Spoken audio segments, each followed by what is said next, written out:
दोस्तों आज के इस वीडियो में सीखने वाले हैं गुणनखंड के दो ऐसे सवाल जो एग्जाम में हमेशा पूछा जाता है। अगर आप भी गुणनखंड सीखना चाहते हैं तो इस वीडियो को सिर्फ अंत तक आप देखिएगा, ठीक है। काहे कि देखो, गुणनखंड आप तभी सीख पाओगे जब शुरू से अंत तक आप वीडियो को देखोगे। इसमें मैं ऐसे एक्सप्लेन करने वाला हूँ ना कि छोटे छोटे बच्चे भी समझ पाएंगे, ठीक है। अगर आपको गुणनखंड सीखने का इच्छा नहीं है तो अभी आप वीडियो छोड़कर जा सकते हो, ठीक है। तो चलिए यहाँ पर मैं स्टार्ट करता हूँ। इससे पहले कुछ मैं समझाना चाहता हूँ आपको, ठीक है। देखिए, इसमें कुछ अंक का प्रयोग किया गया है, कुछ एबीसीडी का अक्षर, इसको हम क्या बोलते हैं, इसको क्या बोलेंगे, ठीक है। तो यहाँ देखिए कुछ लिख लेते हैं हम, 1 2 3 4 5 इस तरीका के अंक रहता है। तो इसको हम बोलते हैं क्या, अक्षर बोलते हैं। क्या बोलते हैं, अक्षर, ठीक है। और एक ए बी सी डी जो कहाँ तक जा सकता है, जेड तक या अनंत तक रहेगा, इसको हम लोग बोलते हैं चर राशि, ठीक है। समझ रहे हैं। इसका वैल्यू क्या होता है दोस्तों, बदलते रहता है। इसका वैल्यू हमेशा क्या होता है, बदलते रहेगा। ये क्या होता है, फिक्स होता है। ये हमेशा फिक्स होगा, ये कभी चेंज नहीं होगा, ठीक है। यही मैं आपको समझाना चाहता हूँ। अब गुणनखंड देखो, गुणनखंड क्या होता है। सबसे पहले तो आप जानिए कि द्विघात बहुपद है ना। तो द्विघात बहुपद का व्यापक रूप A X square plus B X plus का सी, यह द्विघात बहुपद का व्यापक रूप होता है। इसमें गुणनखंड तोड़ते समय हमें क्या करना पड़ता है, ए वाले को सी से गुना करना पड़ता है। ए वाले को सी से क्या करना पड़ेगा, गुना। और जो गुना करने पर जो गुणनफल हमें प्राप्त होता है, मान लीजिए कि ए सी गुना हमें गुणनफल प्राप्त हुआ, इसको आपको ऐसा तोड़ना है ना कि जोड़ करके या घटा करके बी के बराबर हो जाए। किसके बराबर हो जाए, बी के बराबर हो जाए। तो यही बात यहाँ पे आता है। देखिए अब चलते हैं सवाल पर, देखिए इसको हल करेंगे हम।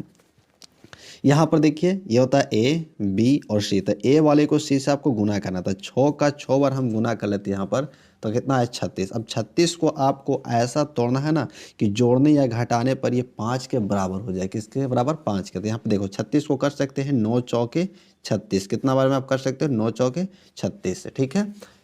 या तो आप 36 को 12 तिया 36 भी कर सकते हो, 12 तिया 36 कर सकते हो, ना 18 दूनी के 36 भी कर सकते हो। लेकिन दोस्तों यहाँ पर जोड़ने घटाने पर कितना आना चाहिए, 5 आना चाहिए। तो क्या 12 और 3 को करने पर इसको जोड़ेंगे तो 15 आएगा, घटाएंगे तो 9 आएगा। क्या 5 हमें प्राप्त हुआ, नहीं प्राप्त हुआ। 18 दूनी 36 को क्यों नहीं ले रहे हैं, देखो यहाँ पर 18 2 20 होता है जोड़ने पर, और घटाने पर 16, हमें 5 प्राप्त हो रहा नहीं हो रहा है। अब देखो यहाँ पर 9 और 4 लेने का मतलब क्या हुआ कि 9 में से 4 को घटाएंगे तो कितना बचेगा, 5 आ जाएगा। आ जाएगा कि नहीं आ जाएगा, 5, और जोड़ेंगे तो 13। तो यानी कहने का मतलब कि घटाने पर क्या प्राप्त हो रहा है, 5 प्राप्त होता। आपको पहले ही बता दिया था क्या कि जोड़ने या घटाने पर बी के बराबर हो जाती है। यहाँ पर देखो शुरू में 6x स्क्वायर, तो इसको आप ऐसे ही रहने देना।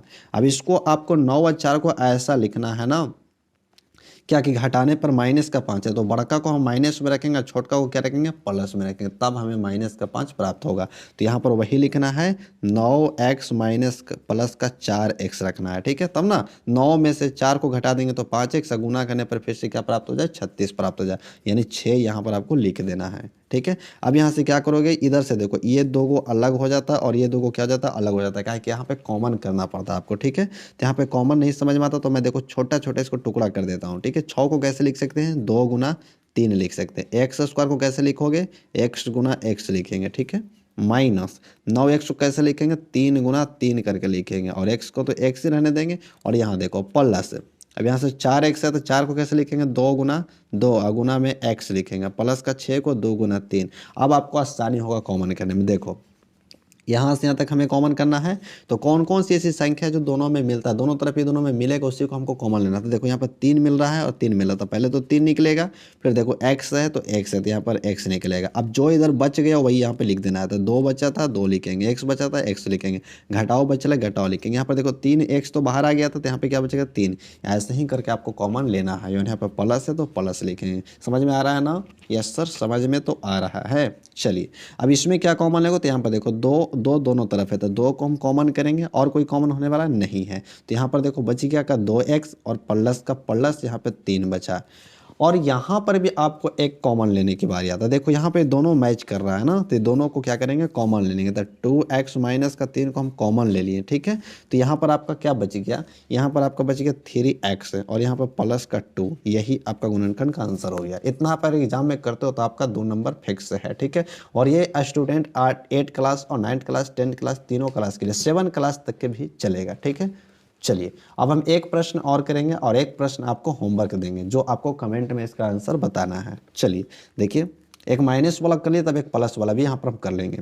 यहाँ पर भी आपको क्या करना है, ए वाले को सी से गुना करना है। क्या करना है दोस्तों, ए वाले को सी से गुना करना है। शर्त यहाँ पर ए का मान तो है नहीं, तो दोस्तों आपको पता होना चाहिए कि ए का वैल्यू कुछ नहीं रहता तो एक छुपा हुआ रहता है। 1 का गुना 16 से करेंगे तो हमें कितना प्राप्त होगा सर, 16 ही प्राप्त होगा। 16 को आपको ऐसा तोड़ना है ना कि जोड़ या घटा के कितना आना चाहिए, 8 आना चाहिए। तो 16 को कैसे कैसे तोड़ सकते हैं, 2 8 16 तोड़ सकते हैं, है ना, तोड़ सकते हैं ना।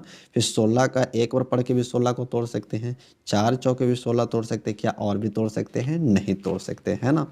अब देखो, अब किससे हमें जोड़ने या घटाने पे 8 प्राप्त होता है, तो देखो 8 और 2 को जोड़ेंगे तो कितना आ जाएगा 10, घटाएंगे तो 6, ये तो गुणनखंड खत्म हो गया।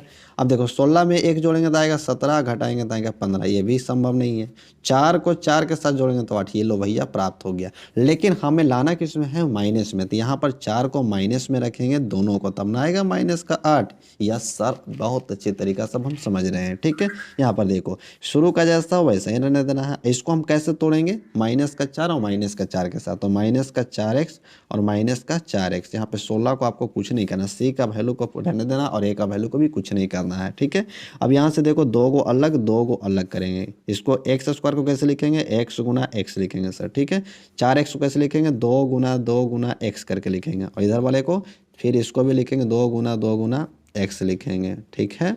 और प्लस 16 को कैसे लिखेंगे, 2 गुना और 2 गुना 8 हो जाएगा ना, देख लो यहाँ पर, देख लो फिर से एक बार, 16 है ना, तो 2 गुना कैसे लिखेंगे, 2 गुना 2 लिख देंगे, ठीक है। चलिए 16 को इस तरीके से हम लिख लेंगे, फिर कॉमन करते हैं। अब कॉमन करेंगे कैसे, यहाँ पर देख सकते हो आप, यहाँ देखो इसमें क्या मैच कर रहा है, तो एक्स मैच करते हैं, एक्स निकल गया, 2 तो नहीं मैच कर रहा तो 2 रह जाएगा, ठीक है। तो यहाँ पर देखो एक्स आ गया एगो, क्योंकि एक ही को निकला था तो 1 बच गया, और माइनस का माइनस बचेगा, और एक 2 2 दोनों रह गया तो 2 दूनी का 4 बचेगा, ठीक है। और माइनस यहाँ पर भी देखो क्या कॉमन हो रहा है, 2 कॉमन हो रहा है, गुना में भी 2 कॉमन हो रहा है फिर से, क्योंकि 2 को 2 है तो 2 को 2 कॉमन होगा, बाकी इधर पे क्या बच जाएगा एक्स, प्लस का पर देखो यहाँ पे माइनस, यहाँ पे प्लस है, प्लस और माइनस क्या होता है, माइनस होता है, और 2 को 2 निकल गया तो 2 को 2 बचेगा ना, तो यहाँ पे 4 बचेगा, ठीक है।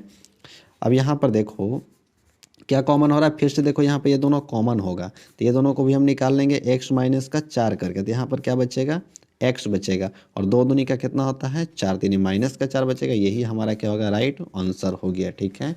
उम्मीद करता हूँ कि आपको दोनों प्रश्न समझ में आया होगा, ठीक है। तो वीडियो को लाइक कर दो यार, चैनल पर पहली बार तो चैनल को सब्सक्राइब करके जरूर 1000 इसे पूरा करो, तब मैं लाइव आकर आपको पढ़ाऊंगा, ठीक है। तो चलिए यहाँ पर आप देख सकते हो तीसरा प्रश्न जो आपका होमवर्क है, ये इस प्रश्न को आपको उत्तर कमेंट में देना है। तो कौन कौन दोस्त तैयार है ना, चलिए तैयार हैं तो मिलेगा आपको नेक्स्ट वीडियो में, तब तक के लिए धन्यवाद, थैंक यू, जय हिंद, जय भारत।